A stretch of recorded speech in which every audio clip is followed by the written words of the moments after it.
তেল দাও। হ্যাঁ এই যে তেল। এই ডিমের দো পেঁয়াজিটা কোথায় থেকে শিখছো বৌদি? এটা আমার নিজে নিজেই মন থেকে বানানো। আগে ডিমগুলো ভেজে নিচ্ছি।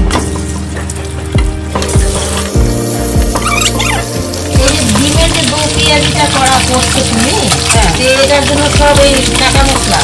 হ্যাঁ, আমি সব কাটা মশলা, কোনো বাটা মশলা দেবো না। আচ্ছা, পেঁয়াজ কুচানো, লঙ্কা কুচানো, রসুন কুচানো সব কুচানো। ডিমগুলো ভাজা হয়ে গেল, এবার আমরা ডিমগুলোকে উঠিয়ে নেবো কড়াই থেকে।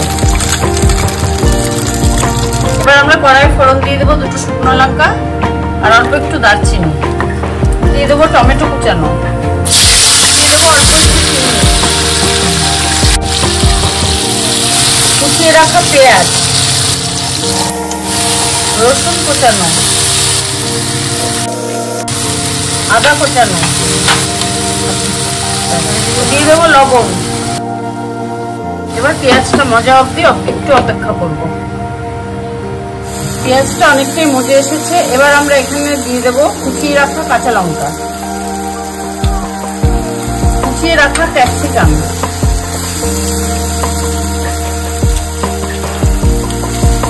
2 টেবিল স্পুন হলুদের গুঁড়ো, আর কালারের জন্য দিয়ে দেবো সামান্য কাশ্মীরি লঙ্কার গুঁড়ো। এবার এগুলোকে ভালো করে মিশিয়ে ভালো মতো ভেজে নিতে হবে। পেঁয়াজগুলো ভাজা হয়ে এসছে, এবার আমরা এর মধ্যে একটু টমেটো কেচাপ মিশিয়ে দেবো আর দিয়ে দেবো ভেজে রাখা ডিমগুলো।